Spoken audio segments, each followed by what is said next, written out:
दीपा अपने दो बच्चों रिया और अमर के साथ 2 दिन से भूखी प्यासी एक छोटे से टूटे फूटे घर में रहकर अपने जीवन की गरीबी को याद किए रोए जा रही थी। माँ, बहुत भूख लगी है मुझे। बिटिया, मैं क्या दूं तुझे खाने को? घर में तो अनाज का एक दाना भी नहीं है, न पास में एक पैसा है। तेरे पिता के गुजर जाने के बाद हमारा जीवन तो जैसे नरक बन गया है। पर माँ, अब हमसे रहा नहीं जाता। हमें कहीं से कुछ भी खाने को लाकर दे दीजिए। दोनों बच्चे बेतहाशा रोए जा रहे थे। ये देखकर दीपा अपने घर से बाहर निकल आती है। तभी उसी गांव की एक महिला, जो अपने हाथ में बासी रोटी लिए एक जानवर के करीब जा रही थी, ये देखकर दीपा उस महिला के पास जाती है और उस महिला से वो बासी रोटियां मांगने लगती है। ये रोटियां लेकर क्या करोगी तुम? इनसे तो अब बदबू भी आ रही है। करीब 10 दिन पुरानी बासी रोटियां हैं ये आपके लिए बेकार होंगी, पर मेरे लिए नहीं। ये रोटियां मेरे बच्चों की भूख मिटाने का जरिया बनेगी। वो महिला दीपा के हाथ में वो बासी रोटियां थमाकर वहां से चली जाती है।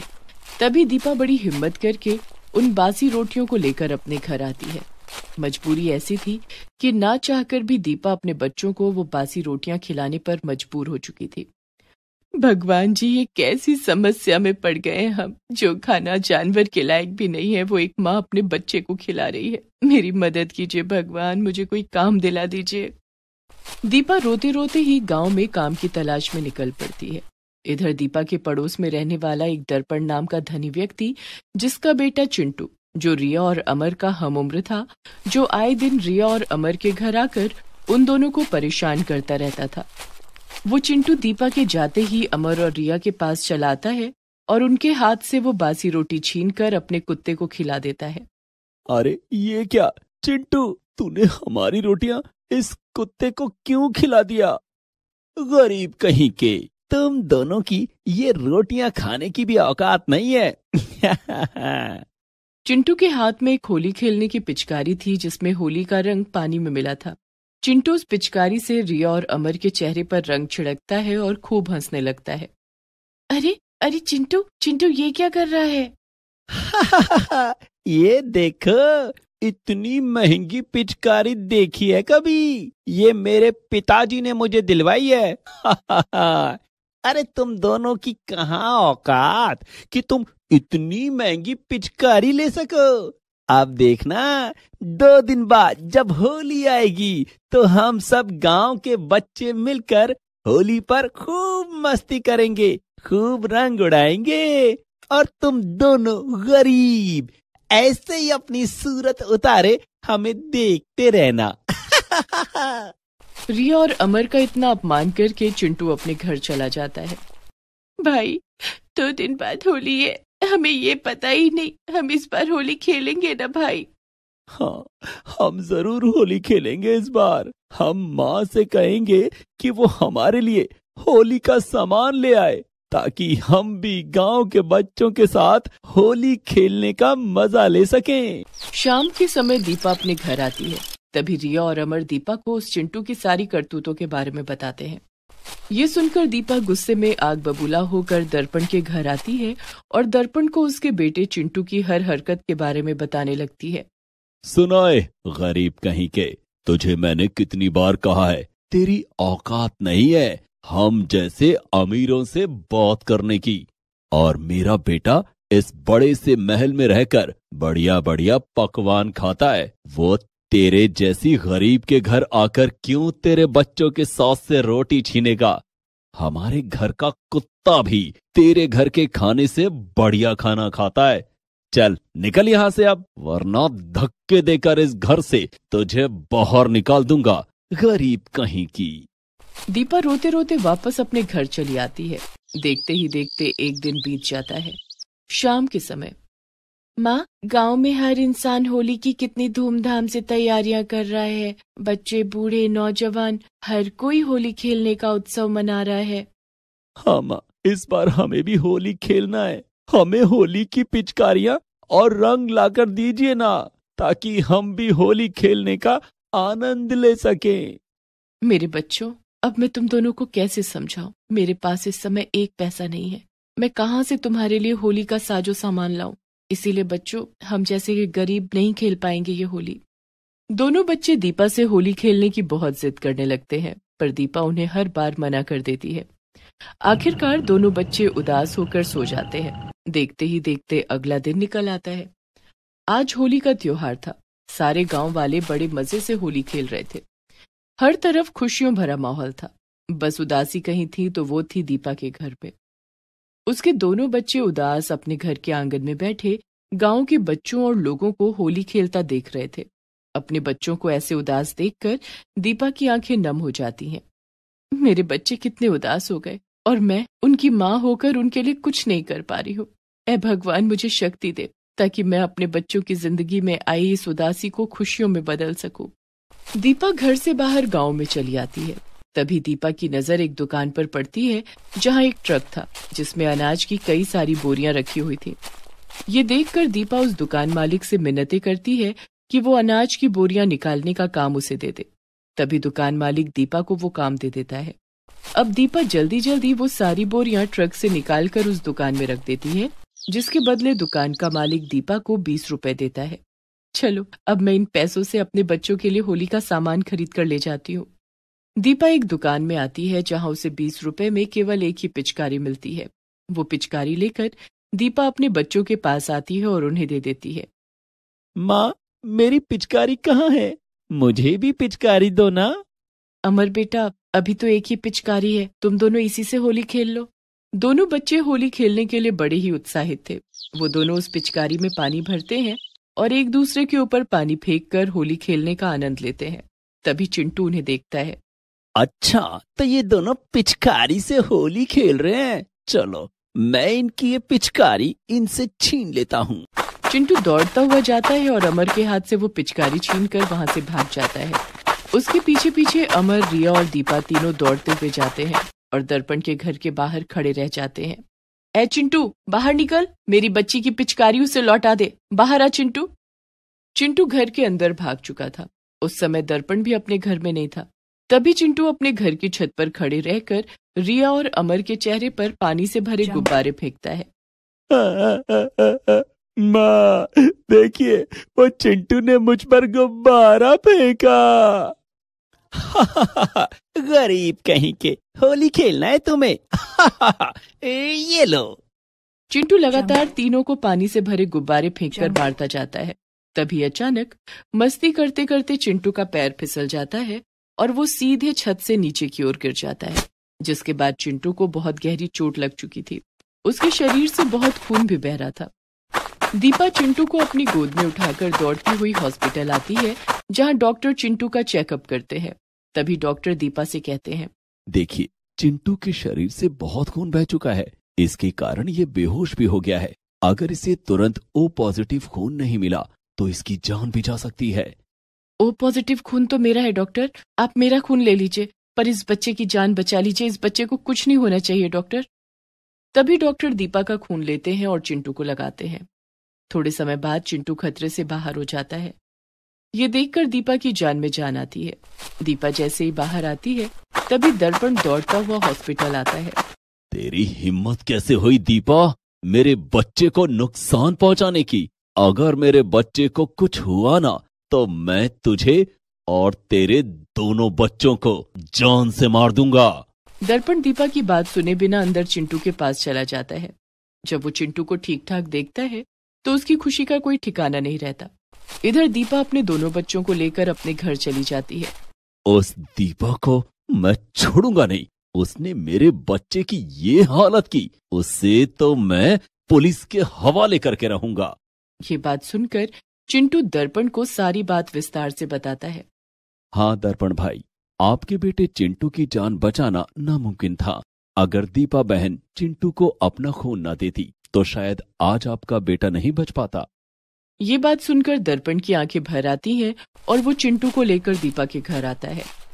मुझे माफ कर दीजिए दीपा बहन, मैंने आपका इतना अपमान किया, आपको इतनी गालियां दी, फिर भी आपने एक माँ की तरह मेरे बच्चे की जान बचाई।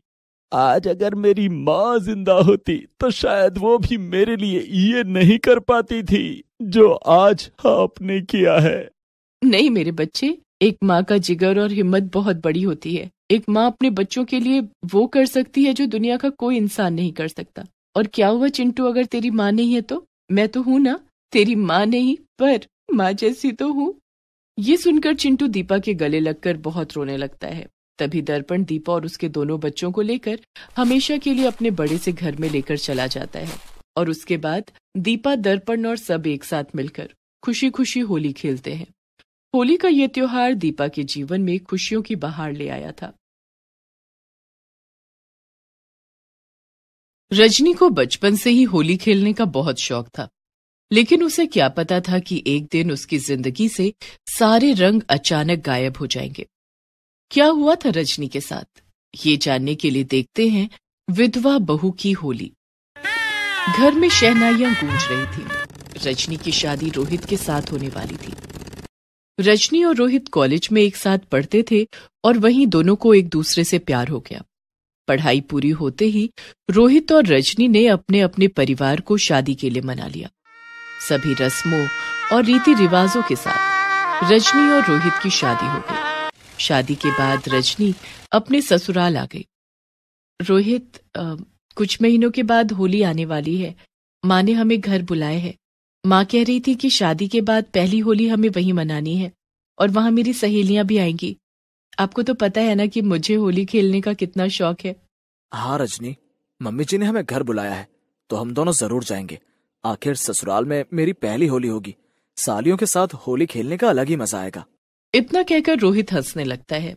सब कुछ ठीक ठाक चल रहा था, लेकिन रजनी को क्या पता था कि होली से पहले ही उसकी दुनिया बेरंग होने वाली है। एक दिन रोहित अपने ऑफिस से घर लौट रहा था कि गाड़ी चलाते वक्त उसके सीने में तेज दर्द होने लगा और रोहित के हाथ से गाड़ी का कंट्रोल छूट गया। गाड़ी एक खंभे से जा टकराई। आसपास के लोगों ने रोहित को गाड़ी से निकालकर अस्पताल में भर्ती करवाया, लेकिन आपके पति को मेजर हार्ट अटैक आया था। आई एम सॉरी, हम उन्हें बचा नहीं पाए। डॉक्टर की बात सुनकर रजनी का दिमाग सुन्न हो गया। वो कुछ बोल नहीं पाई, लेकिन उसकी आंखों से बहते आंसू थमने का नाम ही नहीं ले रहे थे। घर में रोना धोना मचा हुआ था। रजनी पर तो दुखों का पहाड़ टूट पड़ा था, लेकिन उसकी सास मालती और ननद प्रीति रोहित की मौत के लिए उसे ही जिम्मेदार मानने लगे।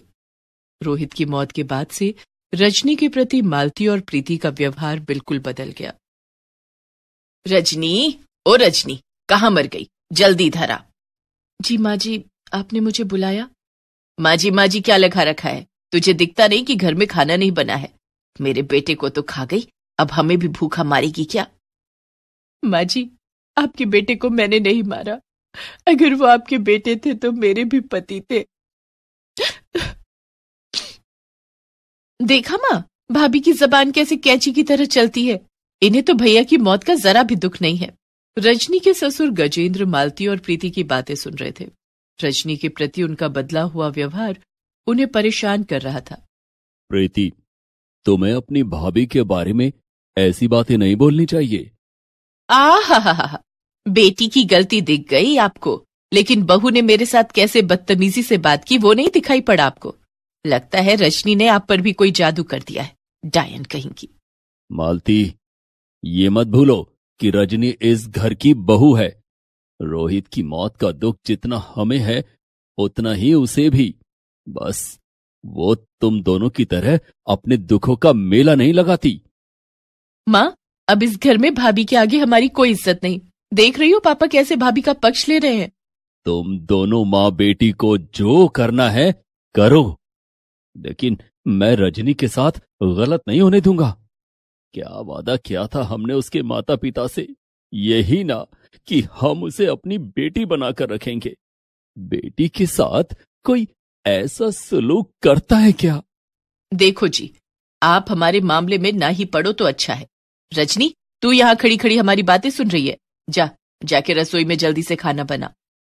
रजनी रसोई घर में जाकर खाना बनाने लगी। इसी तरह धीरे धीरे दिन गुजर रहे थे और होली का त्योहार नजदीक आ रहा था। एक दिन रजनी के पास उसकी कॉलेज की सहेली नताशा का फोन आया। हाय रजनी। हाय नताशा, कैसी है तू? कैसी हो सकती हो? तुझे तो पता ही है कि मेरी दुनिया उजड़ गई है। रोहित के बारे में सुनकर मुझे बहुत दुख हुआ यार। तुम दोनों की जोड़ी कितनी प्यारी थी। ना जाने किसकी नजर लग गई। नताशा, होली का त्योहार नजदीक आ रहा है। मैंने सोचा था कि शादी के बाद पहली होली रोहित के साथ खेलूंगी। कॉलेज के दिनों में तो होली के दिन मैं रोहित से कभी मिल ही नहीं पाती थी। I know, I am very sorry for you, लेकिन अब कर भी क्या सकते हैं, भगवान को शायद यही मंजूर था। रजनी नताशा से फोन पर बात कर ही रही थी कि प्रीति चुपके से उसकी बातें सुनने लगती है और घर में आग लगाने की नई योजना बनाने लगती है। माँ, जब से भैया गए हैं भाभी ना जाने हर समय फोन पर किससे बातें करती रहती है। मुझे तो लगता है कि उनका शादी से पहले कोई अफेयर था। हाय राम, मुझे तो उस करमचली पर पहले ही शक था। हाँ माँ, भाभी किसी के साथ होली खेलने के बारे में बातें कर रही थी। अभी पति को मरे हुए 1 साल भी नहीं बीता और वो कल मुही होली खेलेगी। उसे तो मैं बताऊंगी। होली का त्योहार आने दे। कुछ महीने बीत गए और होली का त्योहार भी आ गया। होली से ठीक 2 दिन पहले रजनी की माँ का फोन आया। रजनी बेटा, होली से पहले तू घर आ जा। लेकिन माँ, सासू माँ तो मुझे कभी वहां नहीं आने देंगी। कोई बात नहीं बेटा, मैं मालती बहन से बात करती हूँ। सुधा ने मालती को फोन किया। नमस्ते बहन जी, वो रजनी बिटिया को होली पर यहाँ भेज देती तो अच्छा होता। अच्छा, रजनी को मायके भेज दूं ताकि वो वहां अपने पुराने यार के साथ होली खेल सके? ये कैसी बात कर रही हैं आप बहन जी? मेरी बेटी ऐसी नहीं है। हमारा मुंह मत खुलवाओ बहन जी, हमें अच्छे से पता है कि आपकी बेटी कैसी है। रजनी कहीं नहीं जाएगी। और इस तरह मालती ने रजनी को होली पर मायके नहीं जाने दिया। रजनी बहू, एक बात कान खोलकर सुन ले, मेरे जीते जी तू अब कभी होली नहीं खेलेगी। अगर मैंने रंग का एक धब्बा भी तेरी साड़ी पर देख लिया ना, तो मुझसे बुरा कोई नहीं होगा। मालती की बात सुनकर रजनी की आंख भर आई। उसने रुंधे स्वर में मालती से कहा, मैं अब होली क्या खेलूंगी माँ जी, मेरी तो दुनिया ही बेरंग हो गई है। तभी वहां रजनी के ससुर गजेंद्र आ जाते हैं और मालती से कहते हैं, मालती, रजनी की अभी उम्र ही क्या है? हम इससे इसकी खुशियां नहीं छीन सकते। इसे भी अपनी जिंदगी जीने का पूरा अधिकार है। सुनो जी, मैंने जो कह दिया सो कह दिया। इस घर में वही होगा जो मैं कहूंगी। 2 दिन के बाद होली का त्योहार भी आ गया। होली के दिन घर में सन्नाटा पसरा हुआ था। आस पड़ोस में सभी लोग होली खेल रहे थे, लेकिन रजनी सफेद साड़ी में लिपटी अपनी जिंदगी के कोरे कागज को निहार रही थी। तभी उसके कानों में मालती की आवाज गूंज पड़ी। रजनी, ओ रजनी। जी माँ जी। माँ जी की बच्ची, तुझे पता नहीं है क्या कि आज होली है? घर में खुशियां नहीं मनाई जाएंगी, लेकिन त्योहार के रस्म तो पूरे करने ही पड़ेंगे ना। जा, रसोई में जाकर गुजिया बना ले। माँ, भाभी से कहो ना थोड़े से मालपुआ भी बना ले, मेरे कुछ दोस्त घर आने वाले हैं। रजनी मालती और प्रीति की बातें सुनकर ये सोच ही रही थी कि इन्हें तो रोहित की मौत का जरा सा भी दुख नहीं है। गुजिया और मालपुआ इनके गले से कैसे उतरेगा? तभी मालती ने कहा, यहाँ क्यों खड़ी है, रसोई में क्यों नहीं जाती? बेचारी रजनी अभी रोहित की मौत के गम से उबर भी नहीं पाई थी, लेकिन उसे होली के त्योहार पर मिठाइयां बनानी पड़ रही थी। वो मनी मन सोचने लगती है, रोहित को मालपुआ कितना पसंद था। आज अगर वो जिंदा होते तो उनके लिए ढेर सारा मालपुआ बनाती। रोहित की यादों में खोई हुई रजनी गुजिया और मालपुआ बनाने लगती है। शाम को प्रीति के कुछ दोस्त घर पर आते हैं। रजनी बहू, घर में मेहमान आए हैं, जाके उन्हें गुजिया और मालपुआ परोस दे। और हाँ, खबरदार जो तूने गुजिया और मालपुआ को हाथ भी लगाया।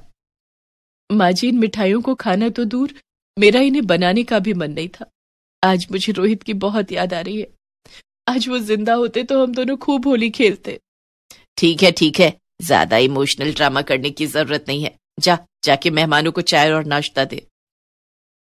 रजनी अपने हाथों में मिठाइयों का ट्रे लेकर प्रीति के दोस्तों के पास जाती है। वे सभी ड्राइंग रूम में एक दूसरे को गुलाल लगा रहे थे। रजनी जैसे ही उनके पास गई, थोड़ा सा गुलाल उड़कर रजनी की साड़ी पर गिर गया।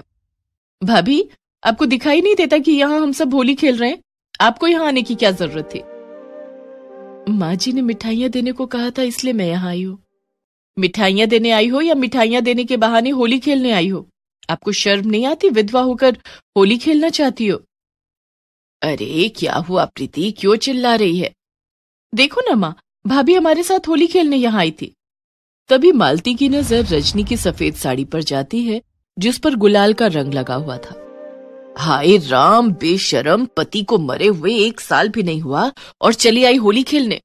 ये आप क्या कह रही हैं माँ जी? आप ही ने तो कहा था कि प्रीति के दोस्तों को गुजिया और मालपुआ परोस दो। मुझसे जुबान लड़ाती है।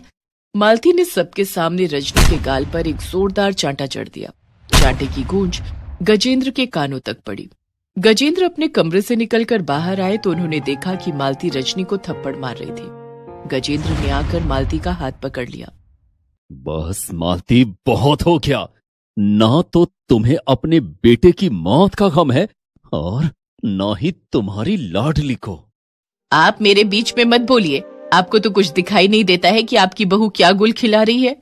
मुझे दिखाई दे रहा है कि कैसे तुम्हारी बेटी अपने दोस्तों के साथ होली मना रही है, जबकि इसके भाई को गुजरे हुए 1 साल भी नहीं हुआ। सारे दुख और सारी कुरीतियां सिर्फ रजनी के लिए ही क्यों? गजेंद्र की बात सुनकर प्रीति के सारे दोस्त धीरे धीरे वहां से चले गए। रजनी बहू, अपना सामान पैक कर लो। जिस घर में तुम्हारी कद्र ना हो वहां 1 मिनट भी नहीं रहना चाहिए। मैं तुम्हें तुम्हारे मायके छोड़ देता हूं। ससुर की बात सुनकर रजनी ने अपना सामान पैक कर लिया और थोड़ी देर के बाद गजेंद्र ने उसे मायके पहुंचा दिया।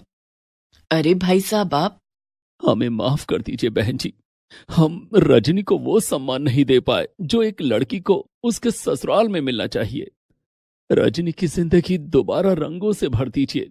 कोई अच्छा सा लड़का देखकर रजनी के हाथ पीले कर दीजिए। शादी में मुझे बुलाना मत भूलिएगा। मैं रजनी बेटी को आशीर्वाद देने जरूर आऊंगा। इतना कहकर गजेंद्र वहां से चले गए और रजनी अपनी मां सुधा के गले लग गई। Please subscribe this channel.